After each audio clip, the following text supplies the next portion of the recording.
a little town? Sudbury's a small town, yeah, outside Boston. Gotcha. And then the Bronx, New York is not a small town. No. How long were you in the Bronx? I did 4 years. Yep. I got in and got out in 4 years. Oh, for school? Yeah, you said I college. did 4 years in the Bronx. Like you were doing time. I know, right? In some ways. In some ways. Right. In some ways. 5, 4, 3, 2, 1, 0. All engine running. Liftoff. We have a liftoff.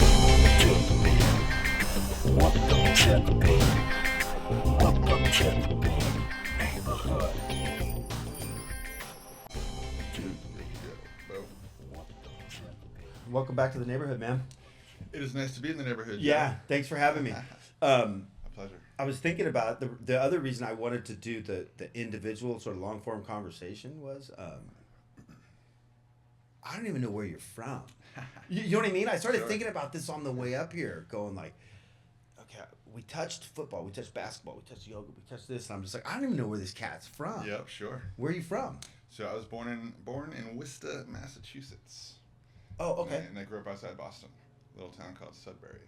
The whole, like, all the way through high school, the whole bit? Yep, graduated from a little high school called Lincoln Sudbury Regional High School. Then went to college in the Bronx, New York. Got out of the little town, went to the big city. Oh, that's a little town? Sudbury's a small town, yeah, outside Boston. Gotcha. And then the Bronx, New York is not a small town. No. How long were you in the Bronx? I did 4 years. Yep, I got in and got out in 4 years. Oh, for school? Yeah, you said I college. did 4 years in the Bronx. Like you were doing time. I know, right? In some ways. In some Yeah, ways. right. In some ways. Is that where you started playing basketball? So I played football in college, and I was a basketball player my whole life. My dad played basketball in college himself at Providence College. And so, yeah, I always had a ball in my hand. I think I had a ball in my crib. And when I got to high school, my high school football coach was kind of really steering me into football, kind of convincing me that they didn't need a whole lot of 6'5" white power forwards in college basketball. Are you 6'5"? Yep. But they could use some guys that can run and catch.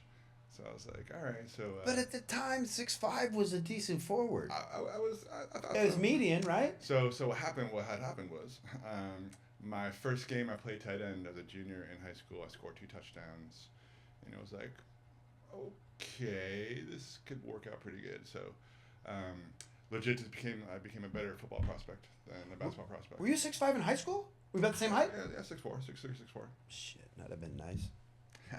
You know, I'm blessed. Yeah, my dad's got good size. My mom's got some good size. So Yeah. blessed with some good genes. You got brothers and sisters? 2 older sisters. They athletes also, or? Yep. Both players. Field hockey, basketball, softball. One of my sisters played college field hockey up at St. Mike's in Vermont. And I got a niece who's playing college lacrosse at Smith College in Western Massachusetts. So, we got some balls rolling around. In the Yeah, family. right. Yeah. Love that. Yeah. Love that. I didn't play basketball till later.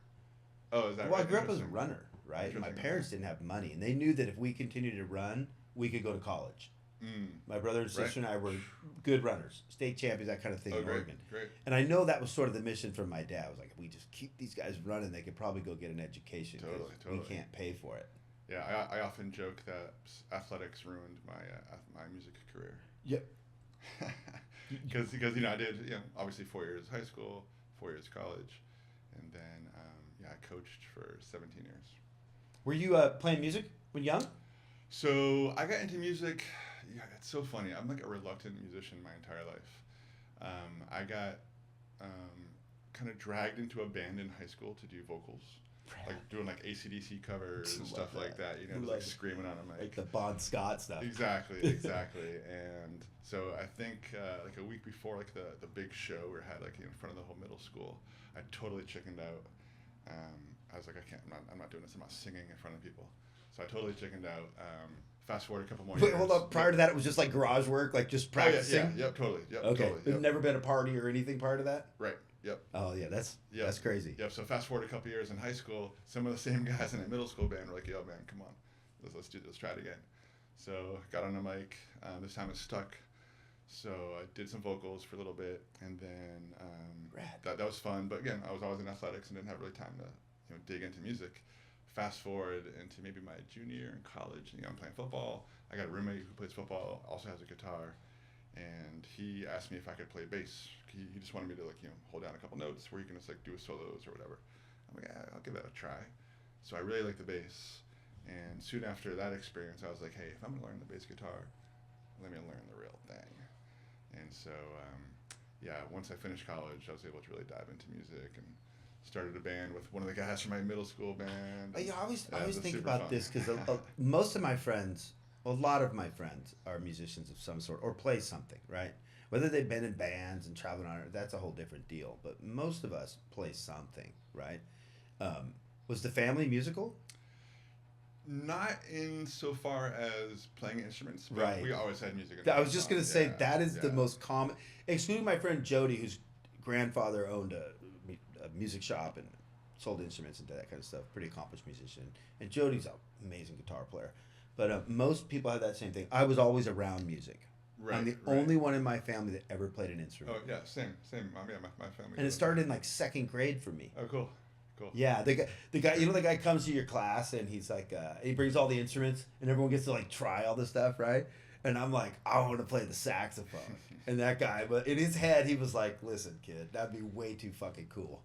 Here's the violin, right? So I ended up playing violin for 4 years. Okay. Right? Good start. Oh, my parents would shut the door. That sounds awful. And shut the door on me. You know what I mean? But that was the beginning of music. But we always had music.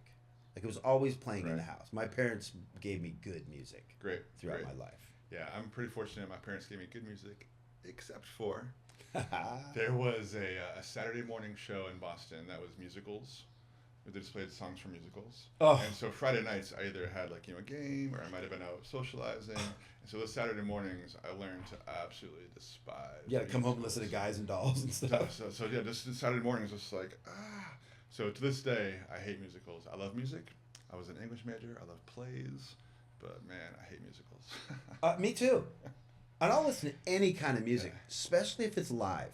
Yeah, I don't care who's playing what. I love it all. If you're going to be willing to put yourself out there and stand somewhere and do that, I'm in. Right. I'm a good audience, right? Same. My daughter likes me. Same conversation I've had with her repeatedly. Let's watch this. Is that a music? I'm out. Yeah. I won't even give it a chance. Yeah, even if it's Simpsons or the South Park. I'm like, oh, they're singing? I'm like, Right. I'm out. Right. I'm out. Man, I love singing and I love music. That's crazy. Doesn't make any sense. That's crazy. So the transition from basketball to football in high school after the 2 touchdowns was I'm in. It was I literally catapulted to not a super high prospect, but it was a legitimate college within prospect. one season of. Yeah. Mm-hmm. Yep. I was getting attention by the end of that junior season. That I was getting far more attention in football than it was in basketball, and I had some people in my ear that were kind of steering me away from basketball. In retro, I'm grateful for that experience. I have no regrets. I'm super grateful to have gone to the college I went to in the Bronx. That was a very eye-opening, life-changing experience being in that city for 4 years. Right. So I didn't want to go to college in the woods. I knew that. And, but yeah, I just had some guys in my ear that just were kind of telling me that I had more opportunities in football than I did basketball. And it's right for a lot of reasons, right? Totally. Because that 6'4", 6'5" is that median range, right? And there's some crazy athletes out there. Totally. But also there's 12 to 15 guys. A football team carries 50? 75, 80. 75, 80, really? 100. College might put 100 people Holy on the crap. Yeah, and so the other part of that equation for me was, again, I was a good basketball player, and I had a guy who had me go to 5-Star, which is a pretty top basketball camp in Pittsburgh, Pennsylvania. And, I was a pretty good player in my area, pretty good player, in my level, and et cetera. And when I went to 5-Star, if there were 10 guys on each team, I was player 7 or 8. And I was like, holy shit. I was like, these are all guys my age. And I'm like, dude, I'm not even close to being not that I was expecting to be the tallest guy, because I didn't. But I was a wing, 2-guard. I was like, damn, okay. I was going to say, this is what the high level. So what year are we talking? This would have been summer of 88. Summer 89. That's a 2-guard, right? Yeah, totally. So Billy Owens was the same week as me at camp. He went to Syracuse. And I was like, okay, that is what a Big East player looks like. Okay, I see what a Big East player looks like. It's different. Yeah, and so that's also I didn't lose any confidence, but it was hey, I might just have more opportunities on the gridiron than I do. Because a 6'5" tight end is solid. Yeah, I could run, I could catch. They're much bigger now. Totally. Yeah, Gronk and stuff like that. But I wasn't ever a power guy. I mean, I wasn't a weakling, but I was speed in hands. That's good to have at 6'5", man. Yeah, totally. You know what I mean? It helped. Yoga. We were talking about it a few minutes ago. Sure. Was it part of the athletics back then? Not at all. It wasn't, huh? Nope. I ran away from it even on multiple occasions. We had it as a runner. I knew people that did it, and we did a lot of stretching and different kinds of things. But nobody really assigned a value to it back then. You know what I mean? Totally. And forgive me for all those people out there who've been doing yoga since 1968, but for the most part, it wasn't part of our workout regimens or anything like that. No, not only was it not a part of it, but just the concept. I was like, you want me to stand on a mat, going nowhere for 60 minutes without a ball? And it was really hippie, right? It was very without defense. I was like, what? And I grew up in Eugene, Oregon, around hippies, right? Yeah, so I'm not saying very hippie like it's a bad thing. I'm saying that was one of the issues why I couldn't assimilate, right? Yeah, and especially to like a sport like football. Totally.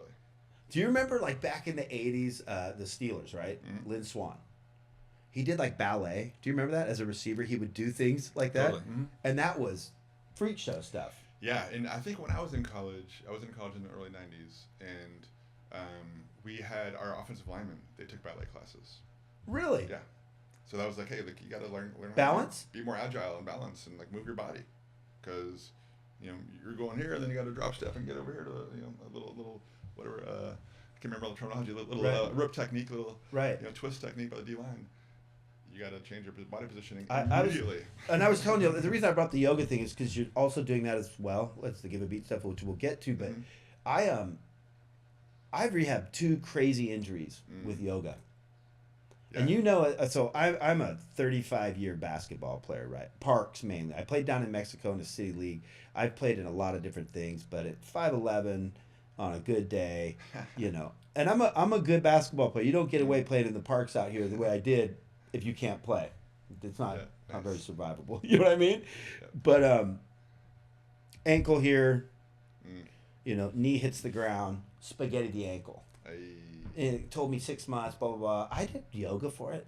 After about a week, let the swelling go. I cut the cast off, went to Cedar Sinai, was playing in the park up there, cut the cast off. I was playing basketball in like 6 weeks from yoga, just stretching. Went into the studio and told them exactly the injury, what was going on, and they just geared it towards that. I was blown away at how strong everything became. You know what I mean? I wish I still did it. That's not right. I use it. I've used it twice for injuries, and I wish I had the. Hey, and it works. Oh my Lord! Right? God, it works. That's the story of my life, right? It's the same thing as like diet, right? Like I eat this way, I feel great, and then you don't eat that way. You know what I mean? Right. How do you get yoga into the prison system? Yep. So. And I don't mean to jump that far ahead, no, right? Totally. But I really want to talk about that and the music and shit like that. But I think about it all the time. I'm like the music thing. I'm also blown away at how cool it is that they do it, right? The way the program functions. Sure. But the yoga, it would seem like it would be such a great place for it. Oh yeah, absolutely. So I'll have to start by saying I'm super fortunate in my life that I've been blessed with a lot of opportunities. And I did take a couple chances. I took a few risks, including moving to California to pursue a career in college coaching.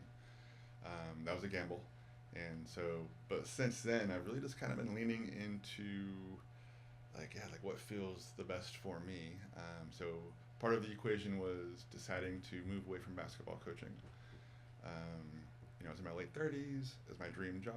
So let's wait real quick. I jumped there. So let's talk about that. So you finished college. Yeah, well, I was in my late 30s, and I was. Did you get a degree? Did you graduate college? Oh, sorry. Yeah, I graduated college. That's my fault. I jumped there. Okay, no problem. I graduated college with a degree in English. Okay. And I wanted to teach high school English and coach high school sports. And simple enough. Sounds great. Totally. And so I got a job at the town next door, being like a full-time 7th grade tutor. They ended up giving me like the 2 worst 7th graders in this town.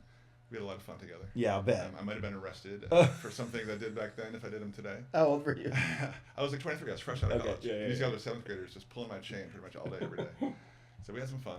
Hopefully those guys are doing good today. Yeah, right? So interesting to know. Yeah. So, and then meanwhile, the high school I attended the football coach there let me know there was an opening on our freshman football staff because I told him I wanted to get into coaching. And so he's like, hey, you want to coach freshmen? I'm like, heck yeah. So a few weeks later, I got an envelope from the high school with a contract. It's like, oh yeah, they're going to pay me for this stuff? I was like, sweet. So I was super excited. A few months later, I got hired on as a freshman basketball coach. A few months later, I got hired on as a freshman baseball coach at the same high school. So I was there for 4 years, did freshman and JV, and really wanted, I love teaching, but I learned by like 25 years old, I didn't want to read papers for the next 50 years. Right. So I loved coaching, and I was like, hey, can I do this full time? So I was like, if I want to, I got to go college level. I was still coaching football and basketball. Baseball, I was serious about. But at the college level, I thought I could coach basketball. I knew I could coach football. And but as a college football player, there was maybe a potential obstacle there.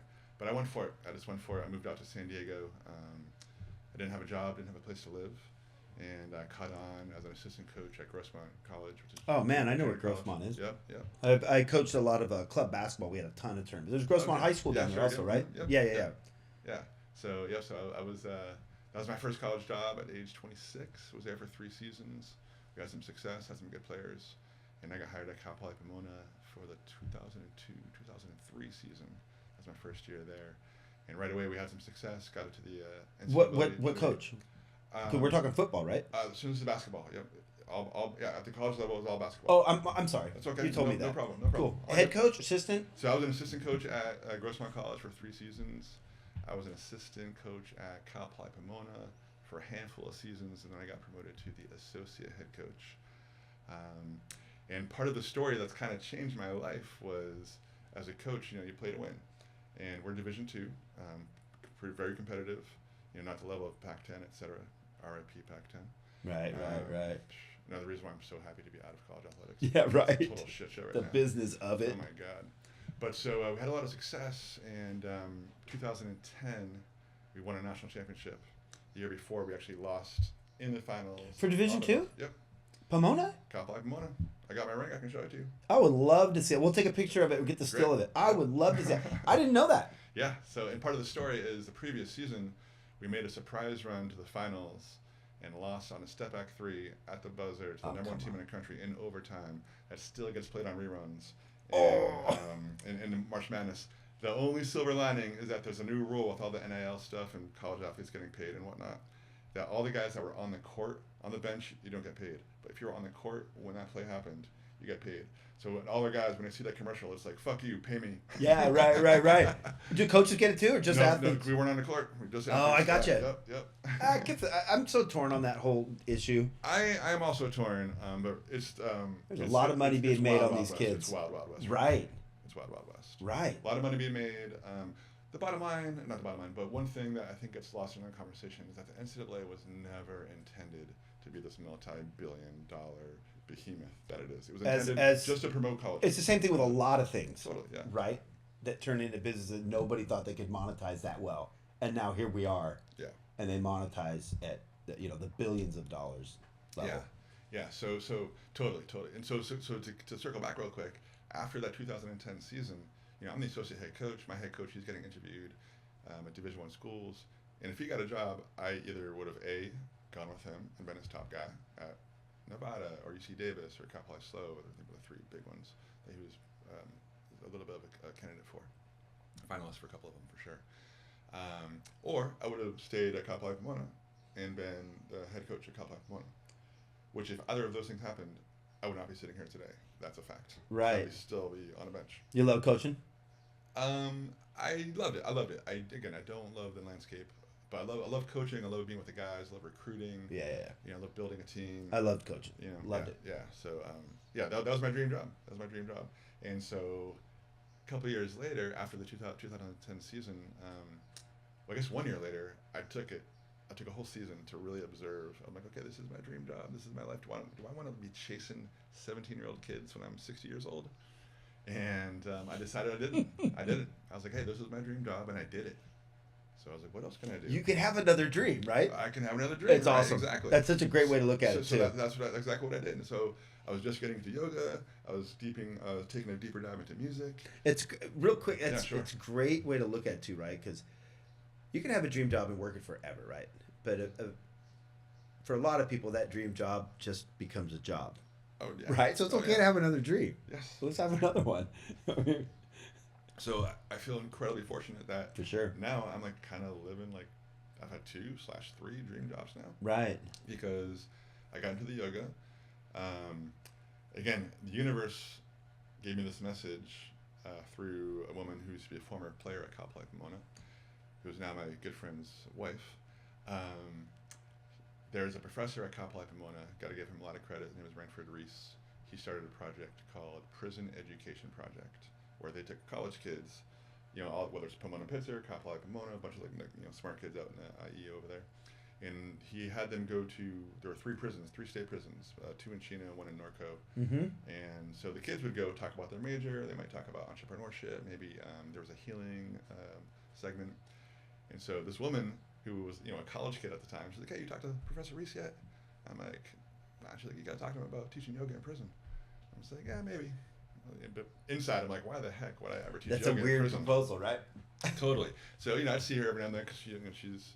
Oh, she wasn't a player then. She was actually a coach. So yeah, she would have been older. Because she wouldn't have talked to me. She wouldn't have talked to me like that if she was still a player. So she would have been a little bit older. And so after a few conversations with her, I do reach out to the professor, Professor Reese, and he invites me to speak to a group of parolees. I'm supposed to talk for 20 minutes, and it's like 30 minutes, 40 minutes. I'm making this motion with the watch, and he's just telling me to keep going. I'm like, okay, I can talk about this stuff all night long. Someone's got to shut me up. So wait, you're talking to parolees. I'm talking to a group of about maybe 50 Subject parolees. matter being... just life and... mindfulness. Oh, okay, I got you. And, emotional regulation. Okay, okay. Breath tools, things like that. Right. And it was supposed to be just 20 minutes, but it's going and going. And so that night, he's like, yo, man, I need you to go inside. And so that was 10 years ago. That was 2015. So I've been teaching yoga inside since 2015.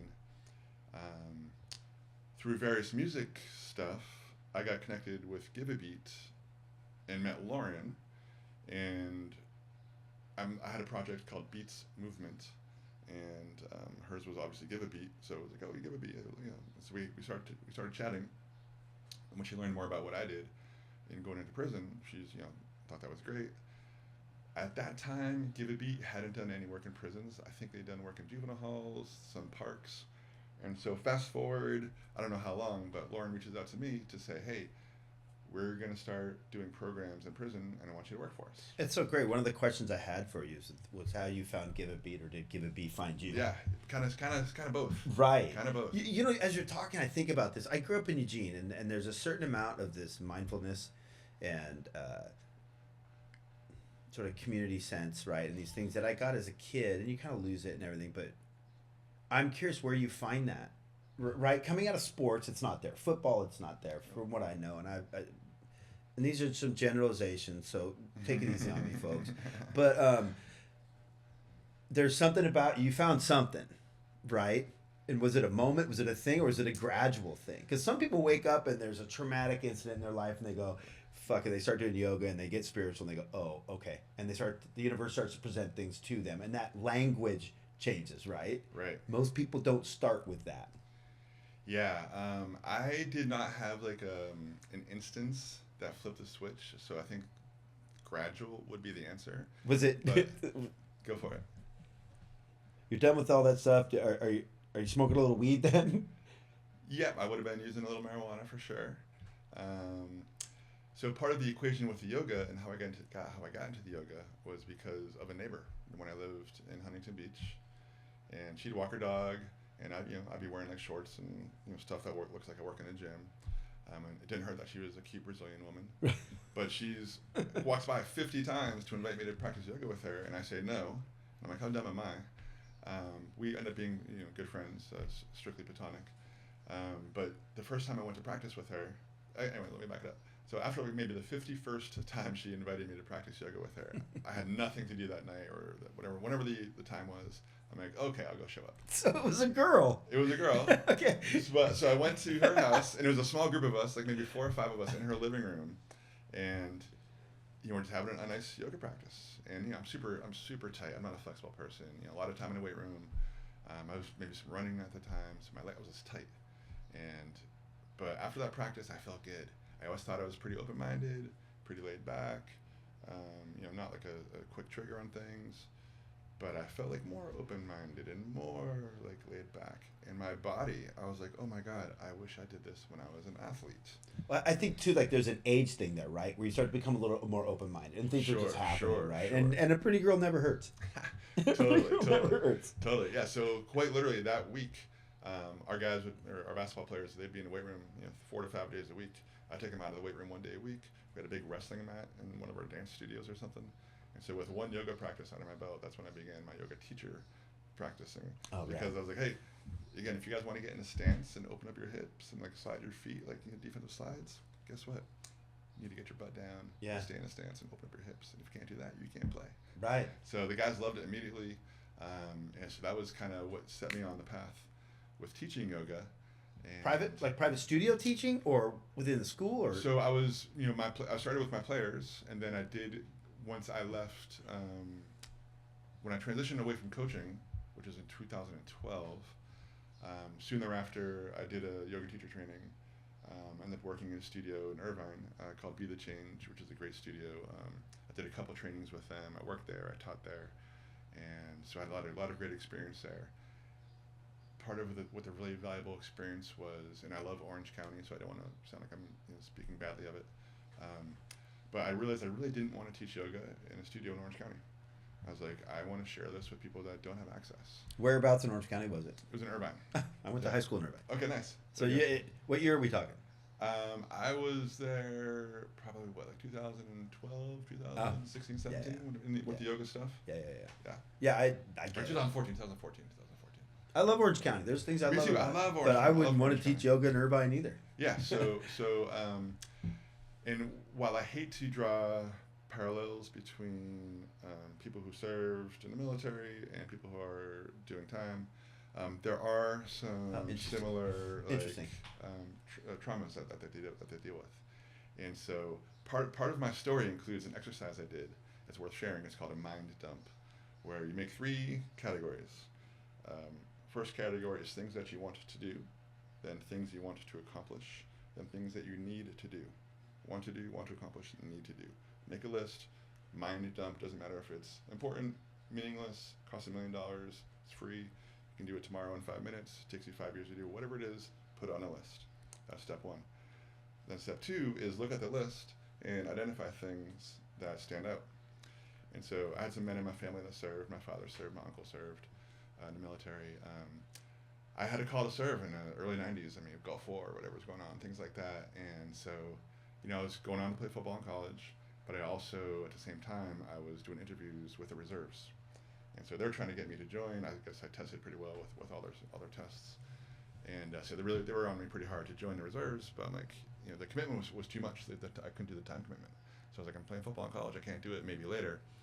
And so the maybe later didn't show up until all these years later, because I always had in the back of my head I wanted to serve in some capacity.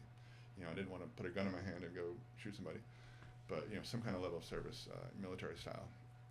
So after that exercise, one of the things on the list was service/military, something. So I called up some local veterans homes, found one in Santa Ana that invited me to come over. I went over, I talked to them, and I started teaching yoga at this place in Santa Ana for every week. And so that service didn't necessarily mean being enlisted in exactly. You can be of service a million different ways. Exactly. Yeah, that's great. Exactly. And in fact, I got invited to teach at the VA Center in Long Beach, but that process was far too rigorous. Their background check was a little more extensive than I think I wanted. Yeah. That's fine. Yeah, I'm sure I would feel the same way. But so that experience, again, I hate to conflate military and people who are incarcerated. That makes sense. But there are some similar things sure. that go on. Yeah. Probably quite a few, actually. Even just day-to-day routine stuff. Totally. You know what I mean? Because it's similar to everything's regimented. Right. There's order and there's hierarchy. There's a comfort in that and a safety in that, exactly, right? Exactly. You know what I mean? There's I know where I'm supposed to be. I don't have to make a decision. Right. Yep. Totally.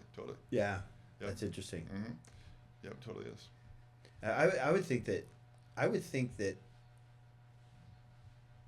taking yoga inside would be difficult at first to get people to participate.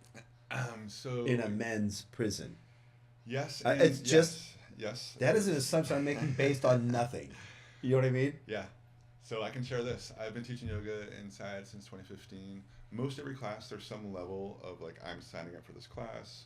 There's a class. I want to be here. I'm choosing to be here. So one of the places I was teaching, Calipatria State Prison out in the Imperial County, north of El Centro. So typically first day of class, I'm like, hey, if you want to just introduce yourself with your name, if you want to share where you're from, great. You don't have to. If you want to share why you signed up for this class or what you're looking to get out of it or what you know about yoga, go for it. So the first few guys just hit show their name, city, and I just got assigned. So I'm like, hey, did anybody here actually sign up for this class? Nobody. And this is the first time in my life that's ever happened. You gotta be honest, that's a little discouraging, right? As a yoga teacher, I was like, I've never experienced this before. Right. Nobody signed up. Nobody wants to be here? Yeah, exactly. And, here we are, we're level 4 state prison, which is So what does that mean? So level 4 is, a lot of the guys are going to be life without parole. Oh, okay. Like higher, committed more serious crimes. Chino and all that? What prison are we talking about? So this is Calipatria State Prison, which is out in the Imperial Desert. And so that's level 4. The ones in Chino, I think they're level 2 and 3. Gotcha. CIM, CIW, and CRC, which is a narco, level 2 and 3.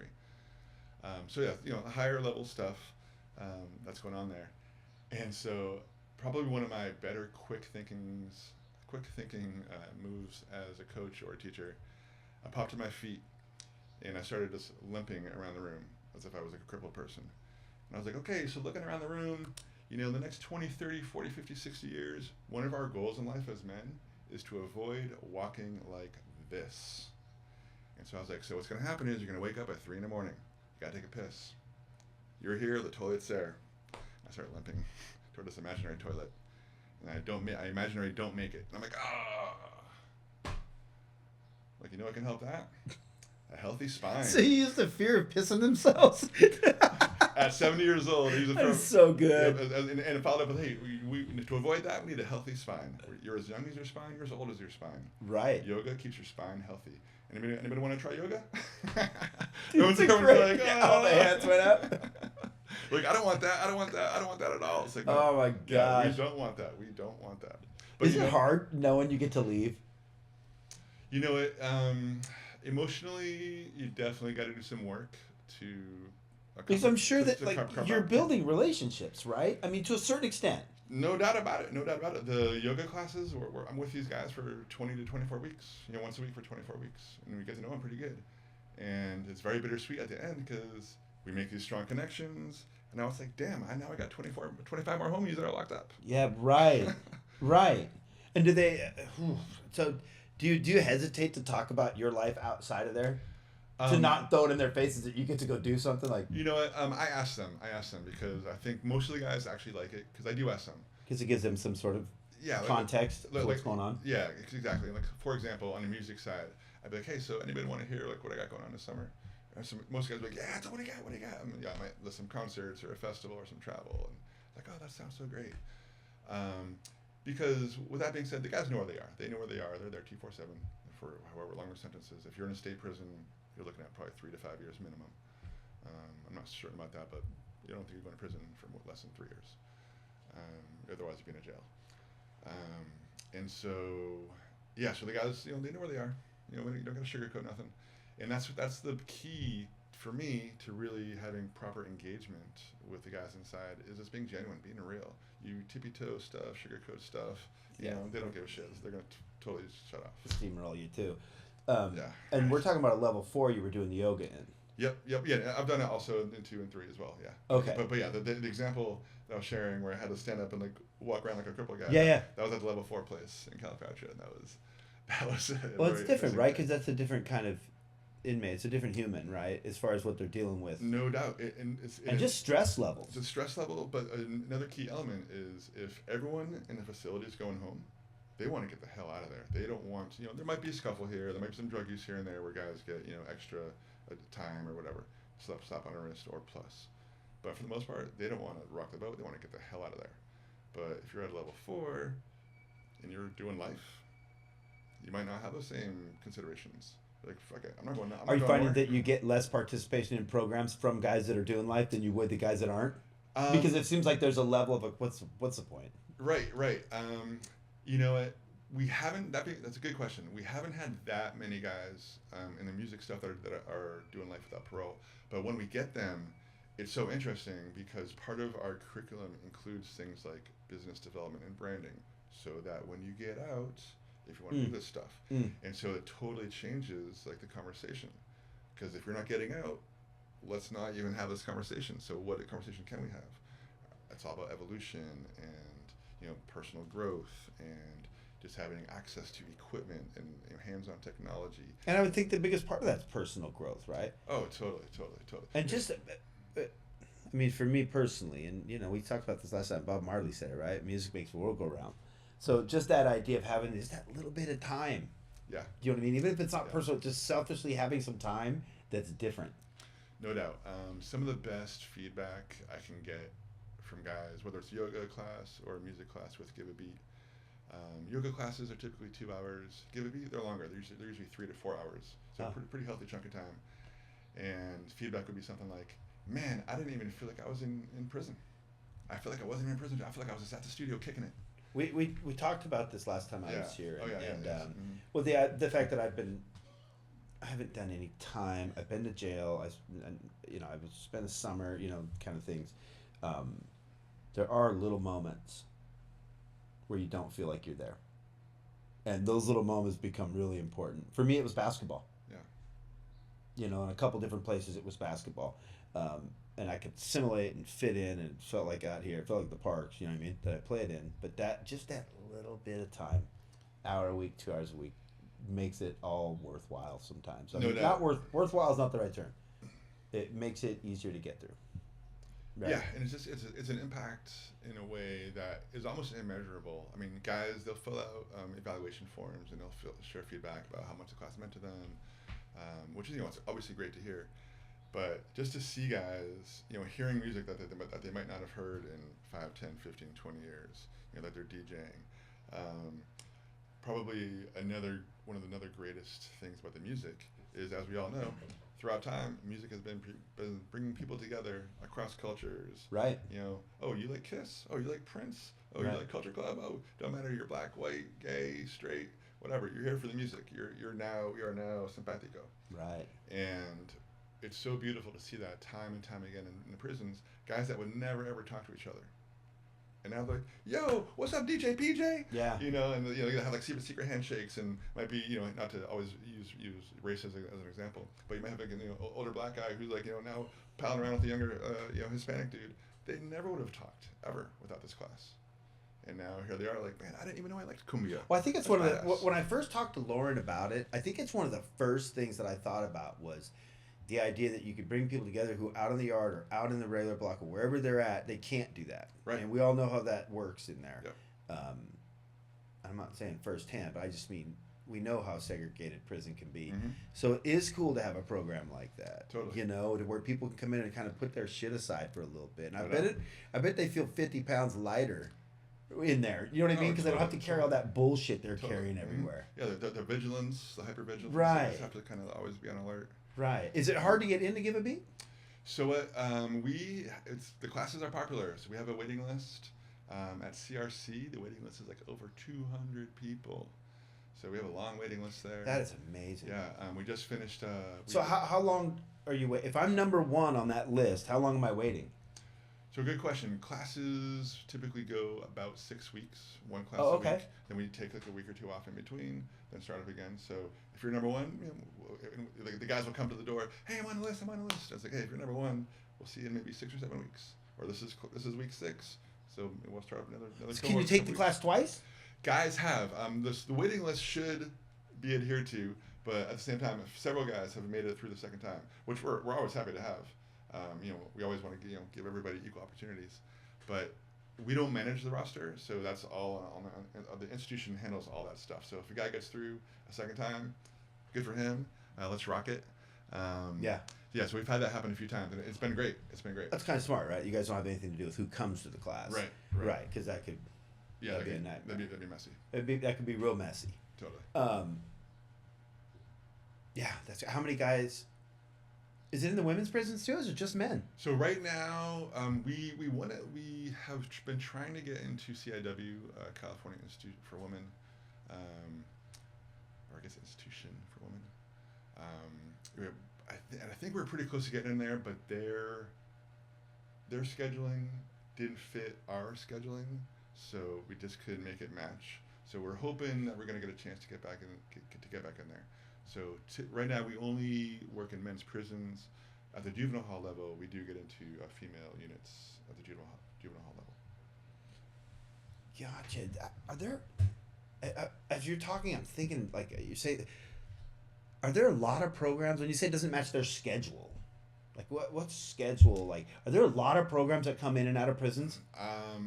I was floored by how busy some of these men and women are in prison.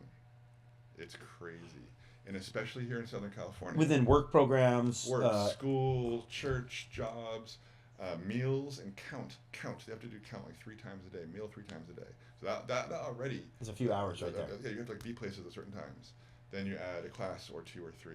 Then you add a job or 2 maybe. And all of a sudden, you got a pretty full schedule. And the way the schedules work, there's meals, there's breakfast, lunch, dinner times, there's count times. So now you have to work within those structures as well. So you guys morning or afternoon? We are afternoon. We've done morning too. Typically we're afternoon, and we do evening too. Some places we have. That's awesome. So like after lunch then they go to give a beat. Yep, So dinner exactly. kind of thing. Exactly. Yeah. So right now we're programming at 4 state prisons. I think a couple of them are evening and a couple of them are afternoon. So it largely just depends on again where we can fit best. But to your kind of point earlier, I was surprised. I was like, man, they're just sitting around all day, right? You make that assumption. Yeah, they're just doing nothing. But anybody doing good time isn't, right? I mean, they're staying as busy as they can. Yes, because most of the classes, like for example, both the prison yoga project that I teach as well as with Give a Beat, they're called RAC, which is Rehabilitation Activity Credits, which means once they accumulate 52 hours. Oh, because of their time? They get 10 days off their sentence. So they have total incentive to come and participate. And then does that work from any program? Like you can do, they get the credits for Give a Beat, they get it for yoga, they get it for blah blah blah. There's blah. a process that I'm not sure what it really entails. You have to get approved to be RAC accredited, rehabilitative, activity credits. So not everything does get RAC approval. Gotcha. I'm not sure what the process is, but Give a Beat has it and Prison Yoga Project has it. So yeah, guys, if they're on the roster, they want to get there, even if they don't like music or even if they don't like yoga. Like, hey, I'm going to come here and get 10 days off. 10 days. 10 days is 10 days. 10 hours and 10 minutes, like 10 seconds. Let's go. 10 seconds. Get the hell out of here, man. Get me out. Yep. Anyway, and a quick side note to that. One of the fun things that happens. Fun. That was a poor choice of words. One of the interesting things that happens is when I arrive. Several days when I arrive, there will be guys that are going home.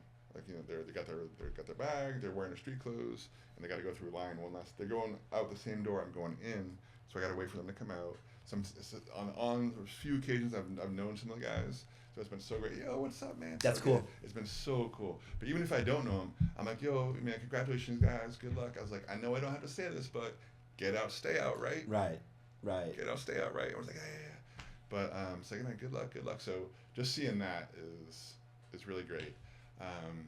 Similarly, every now and then you'll get a guy, he's like, hey, I'm not going to be in class because I'm going home in 60 days. Yeah. And if you're in the release window, you can't simultaneously be in programs. So they pull you out of programs and just get the process going for your release. But it's like, this is the best news. I'm not going to see you next week. Yeah. Right. It's like, awesome. Right. I'm sad. But to the earlier point, there's this balance of it, so it gets so bittersweet. Are the guys participating in the program? I'm calling them guys because we've established not in the women's side yet. But are the guys mostly younger? It varies. We've had guys as young as early 20s and guys up into their 70s. So depending on the roster, it's just kind of random. So how are you doing the music? I know we talked. You guys using Ableton? Yep. Okay. So are you bringing beats in? Yeah. So. Or are they building the beats? Yep. All the above. So the way the class is structured is we have both a DJ component and a music production component. We bring in a DJ controller, speaker, laptop, and we bring in another laptop with a production. We also have an Ableton Push, which is like a 64-pad production, like a music studio. Oh, almost like those machines that they had. You know what that is? Very similar to a machine, yeah, exactly. But maybe a little bit better than a machine. I bought one for my son years ago. Machines are awesome. I'm trying to get rid of it. Oh, really? I might be able to help you with that. Yeah. Is it something you guys use in the program? We don't teach with machines. Gotcha. But like, it's a cool tool, man. Oh, they're amazing. But like someone like our alumni could maybe get off on a machine. Totally. Let me know. Yeah, great. Let me know. Yeah, so guys, they have 6 weeks on the DJ side. They typically will give the teaching artist who does the DJing like 6 to 10 songs of their choice. We talk about the fact that Give a Beat doesn't support misogyny or violence, but if your music does include misogyny or violence, in this case, artistic liberty is in effect. Absolutely. So guys go nuts with that. And then on the production side, some guys are more technical savvy than others. And some guys are more musically inclined than others. So there's plenty of samples. I'm working with Ableton Live Suite. Well, they've got all the loops right now. Yes. You can build it right in. You can do it in Logic's too. I mean, I've used it a ton. Totally. And so it was funny. Just one of my recent classes, we wrapped up last week up in Wasco State Prison, and this guy who is very musically savvy and technically savvy, he made a 9 or 10 track song that included a pan flute. I'm like, man, I've been teaching this stuff for like 5-6 years. I was like, no one's ever used a pan flute before. As a, is it a loop he's putting in? No. And he's doing is it a trigger that he's using? All original programming. He's doing all original programming. So are they using a little keyboard, the push 44 or something? Push. Oh, so they're not using any sort of keyboard at all as a trigger? It's all in the push? Yep, the push does it all. Yeah, the push it's amazing. I remember, I don't know how many years ago it is now, 15 or whatever, when the trigger became good, right? When you went to digital recording and you could have a little 44 key or 22 key, whatever it was, and now I want to play saxophone, I'm just hitting it here, right? I love those. Yeah, love it. Yeah. So it's an infinite amount of. But now they're doing it all in the push. Yeah, it's mind blowing. Do you know what a DR5 is? I want to say I do, but next time I see, I'm gonna bring it. But it's an old Bosch. It's a songwriting tool, but it's basically the same thing, but from the 90s. You know what I mean? Okay. But it had all these buttons you'd push, and you get all your sounds. But you could build complete song. If you were gonna sit on an airplane, you could put a pair of headphones on and build a song in there. Awesome. With anything you wanted. Love it. You know what I mean? So the same kind of tool, but it's a little, little box. Love it. Yeah, I still use it for stuff because I just know how to use it. Mm-hmm. Good tools are good tools. Well, and they all take about 40 hours to figure out. You know what I mean? Like, depending on what they are. Sure. And more to become real proficient. And then, the way, trends go, the DR5 might be the next biggest thing in 5 to 10 years, and you could be like the wizard DR5 guy. I got a DR5. I've got one. You know, there's analog shit behind that, too. And wait for time to come around. Records are coming back. Tapes are coming back. The DR5 will come back. That's awesome, man. I think it's great. I think the method to the whole thing is cool. What you guys are doing in there. You know what I mean? I don't. I think that.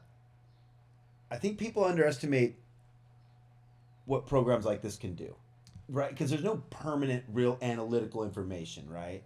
X amount of people do this and it lowers this recidivism rate. They don't have numbers. Yes and no, because part of being a nonprofit is we are largely supported by foundations and grants and things like that. Is that getting harder right now? It's getting harder right now. But to your earlier point about data, like we have to collect data because if we don't, and when we turn around to make our proposals, you got nothing to show, right? So we have to say, hey, we have this many people. This many people said that their life got better because they were in this class based on these evaluations. We give them pre-class evaluations, post-class evaluations. You can literally measure, any change of, I feel more confident about myself because of this class, or right. I feel more peace with myself because of the class. Right. So we do capture that kind of information. So then we can gather that. And we have a woman, Natalie, who works, she's a professor at Cal State LA. And so she volunteers with us, and she's like our data analyst. And she every summer, she compiles, all these programs throughout the year between the student evaluations. After every class, each teacher fills out a class evaluation or a class report. So all this stuff gets compiled, and that becomes into hard data that we need for our grants. Crazy. So tell the truth. First time you go in to teach yoga, are you terrified? The first time I did a lot of breathing practices. Yeah. So the first time was actually at CIW, which was California Institution for a Woman, and when I got assigned there, this is back when I was working with Renford Reese. I'm like, hey, Dr. Reese. I was like, it's weird that there's like a W and an O in front of men. I was like, what's up with that? Yeah, for a second. You were like, I was like, what? I was like, you want me to teach women prison? I was like, I bet half these women don't even want to see a man, right. let alone have a white man come and teach them yoga. Right. I was like, man, are you sure you want me to? I was Oh, like, that's are you funny. sure? And so it was kind of better for me, maybe in some ways, because that was my first experience going into a prison. Right. And I didn't have like the physical, maybe intimidation factor that it might have been where I had to go into a men's prison for the first time. So I taught for a year in a women's prison before I went to So the processes and the sounds and the sights and things were kind of familiar by the time you go in. Now we're just changing gender. Exactly. But the method was already. Yep. And so that being said, I went from the women's prison to CIW, then to CRC, which was my second facility. That was men. And so again, a lot of breathing practices that first day. And so I got comfortable there. And then I got an assignment to go out to Calipatria. It's like, oh, it's a level 4 prison. And same thing, I was like going through the gates there. I was like, ooh, this is a different deal over here. Different feel, huh? And breathe. Yeah. Just coming back to the breathe and getting some mantras in there. It's got to be hard, man. It's got to be hard to there's some emotional... develop those relationships in there, and because you're going to. Yes. It's just what it is. By the nature of music and yoga, these things are connective, right? Yeah. So you're not going to go in there and just sterilely walk away, right? You're going to have a relationship with these people. Yes. So it's got to be difficult. It is a challenge to, for me, one of my responsibilities is to be who I need to be when I'm in front of these people. Whether I'm teaching yoga or teaching music, just be who I need to be. So whatever I got going on personally, whatever I'm feeling, whether it's being in the space or anything that's happening in my life outside of being in the space, like you just have to. I used the word before, but you got to compartmentalize. Yeah. And just literally just drop in, be who you need to be for those moments. And it is hard. Sometimes there is some emotional regulation that you really need to tap into, and just maintain like your calm face, because you hear things that guys say to you, and if we were in a casual setting, my response might be like, holy shit, are you fucking kidding me? Oh my god, that's fucking terrible. Right. That happened to you? But you just gotta maintain your poise and just hold space, compassion. So a lot of sad stories. I never ask anybody like, hey, why are you in here? Right. That's not my business. Right. But at the same time, people will tell me, they'll share. And when they do, I gotta be able to hold space, You find a lot of the stories are the same. I don't mean the same. The particulars of the story are different. Environment, those things are similar, right? Vaughn and I were talking on the way here about what's going on with these kids now in the hood in different places, right? And I was telling him, I said, yeah, statistically it's different because there's more people, but it was the same before. There seems to be a common story, right? Whether it be poverty, minority, underdeveloped communities, these kind of things. Yeah, no doubt a lot of it is, you're a product of your environment. And unfortunately, a lot of our environments are not conducive to success in terms of, whether it's academic or, getting a job or just having opportunity. And, we have so many depressed areas. And I think it came up last time we talked about the $1 Million Hood Project. And the $1 Million Hood Project, they calculate how much money gets into the whole process of being arrested, going to court, going to jail or prison. And, it's like these lower income neighborhoods here in Los Angeles that are generating the most money for the system. And they're the so-called $1 Million hoods. And it's insane. Man. It's insane. And are they targeted? Maybe. Depressing. It's when totally you really depressing. think about it's totally depressing. It's absolutely depressing. And part of that same depression is what helps me stay doing what I do. Knowing that on behalf of. Yeah, and I was also knowing that I was blessed with a lot of opportunity. Don't want to ignore the fact that white privilege, white male privilege, that I've had an interaction with law enforcement that led to a handful of hours behind bars. That if I was a black or brown person, that number would be a lot different. Yeah, I've had the same things. Totally, 100%. So that's another factor that's like, man, it's like that's bullshit, and whatever small step I can take to maybe right that wrong. But I think it's an important time now, right? Because your silence is a sign of your privilege, right? And Totally. and so it is a time for people to be sort of actively working Yep. in community. No doubt. No doubt. Yep. Because people need it. Yes, and especially when if you come from a place of so-called privilege, does that voice weigh more heavily? Maybe, maybe not. But like you just said, if you don't use it, It's a sign. You're on the sign of the oppressor.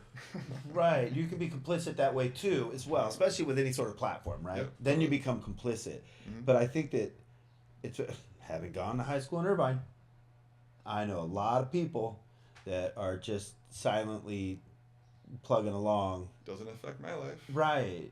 Right. Too bad for those guys. And that is, and it's, and you know what? They're entitled to live the way they want to live. I don't care. I'm not trying to guilt anybody about anything else, but it does speak to your privilege, right? Yes. Yep. And I recognize that, because as an activist, I mean, I reek of privilege because, I am a part-time activist. I go to marches, but, I'm also not a black or brown person who's being targeted. I'm not someone that looks like ICE is going to come and get me. So, I kind of have the privilege of like choosing when to engage. And then when I come home, I'm not necessarily oppressed. Right. I can get on Facebook or social media and bark around, or I can go back to the next rally and do whatever. But this privilege of not having to deal with this on 247, like people who do have to deal with it. It's interesting the way you put that, right? Like I can go volunteer to get into the middle of this fray, right? And then I can go home and disconnect from it because I don't live in that fray. Right.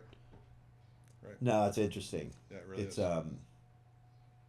It's why it's why programs like this are great, right? Like everyone can only do so much now. It's a crazy, crazy time right now, and everyone can only do so much. And there's a lot of people that can't do anything, But if you can participate, and you're not getting what you're doing is it's an interesting choice, right? As far as what happens in this country with the choices people make to work.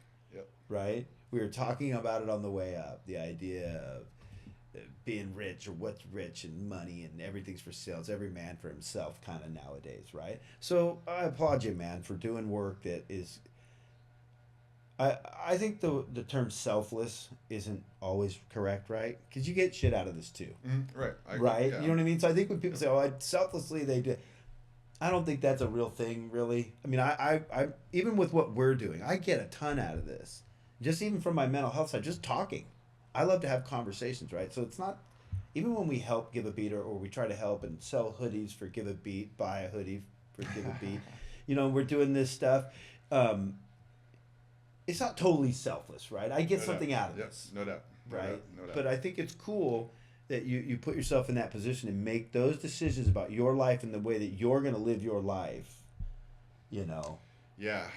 Like I said, on one hand, the universe literally started to push me in this direction.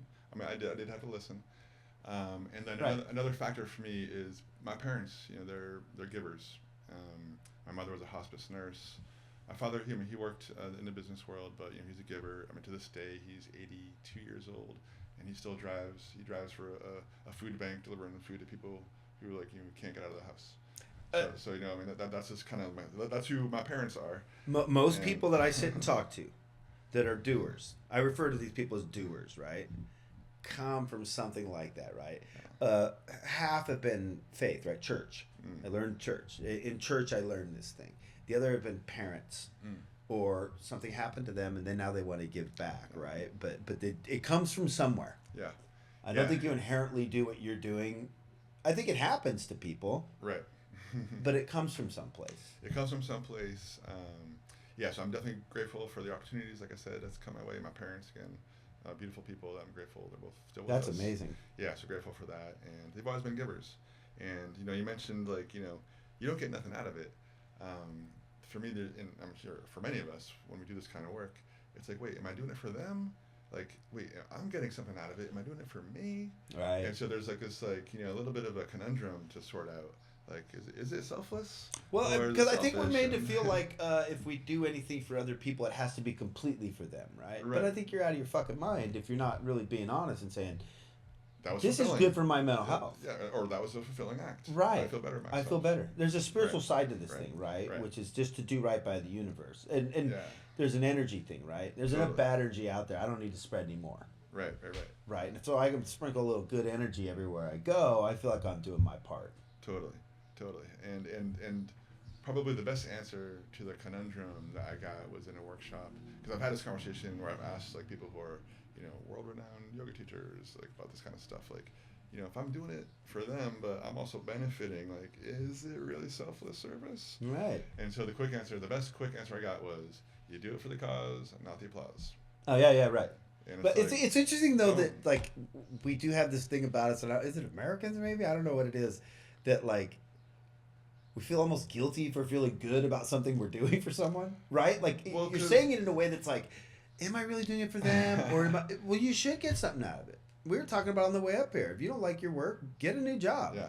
You know what I mean? Like, and I know that some people can't. I get it, but I mean in general, you should feel good about what you're doing. You should get something back from that. Yes, I mean it's a energetic transaction. Right. And you know, we're also in the days when people will set up like, you know, a live stream or some kind of IG or Facebook Live, and I'm like, I'm gonna give a homeless guy $50. Look at me, right. Look at me, look at me do these things. Everybody, look at me do this nice things. Like, that's not being selfless. Right. Hey, now real quick, we walk that line with what we're doing, right? And Vaughn and I talked about it, and Michael and I talk about it all the time. The idea of, look at me, I'm doing something nice again, right? Mm-hmm. It's like, so we do have a hard time explaining to people what we do. Like, we've given some stuff to people, we've helped some people along the way, but we're having a hard time understanding how to communicate that, right? Yeah. Because I'm too old to do this as a douche. You know what I mean? So there is this fine line you walk doing well, because people want to come after you. There's no good deed goes unpunished. Totally. And the road to hell is paved with good intentions, right? So these things are real, and it's a weird thing to navigate. But really I want to tell you wholeheartedly, man. I'm thankful to know you now. I appreciate it. I appreciate letting me in your home a few times now. You know what I mean? Yeah, and doing this, and I think what you guys are doing is it's valuable and it's really cool. And I just want to keep sprinkling stuff on it, because I want people to see it, right? And, love it. And as things get harder to write grants and get money, it's going to get harder right now. No doubt. So, we want people to buy a Give a Beat hoodie. Thank you. You know, we want to donate that time and the effort towards that thing, because I believe in what you guys do. Well, thank you so much, and I appreciate your intention doing that, because part of how this whole thing works is the more people know about what we do, they know about the guys we're working with. And instead of having this us versus them, oh, I'm not a criminal, they're a criminal. Now it's like, oh, that's DJ PJ. Oh, he seems like a pretty cool guy. Right. And now it's not this inmate number B4659. Well, it's so dehumanizing. That's exactly it. You know, and it's like, these are people, and I think everybody should have 30 minutes with Jerry. Totally. There's a ray of sun. There's a light that comes off of it, right? I'd be bitter. Exactly. You know what I mean? Exactly. I'm not lying. Exactly. I'd be done. So I feel really lucky to be able to come into your home and talk to you, and I feel lucky that Lauren has allowed us to participate in this in any way that we can. You know what I mean? Because I think it's important. And as a guy that makes music and loves music, I don't even know a better way to do it, right? It's a really incredible opportunity. I'm super grateful to be involved. And the healing is real. And opportunities are real, and to what we're just talking about now, when we can reduce the stigma of society at large, and have maybe a broader conversation about, hey, what contributed to the fact that these guys committed these crimes, versus what they actually did, then that's when we're really going to get some societal healing. Right. Versus just kind of identifying this little one small thing. It's hard when you put a dollar sign next to all of them, and it becomes a profit center. It becomes real difficult. Yes. Are you You're actively in a band, right? So I have a kirtan band. Kirtan is chanting, do you guys play shows? Do you go out and do stuff? We've been a little quiet. We got one coming up in a couple weeks. I'm just gonna be in the backyard here. Really? Yeah. Will you send me an invite? Sure. Can I come check it out? Yeah, sure. I have no idea what that kind of music is. Yeah, it's kirtan. It's in the yoga world.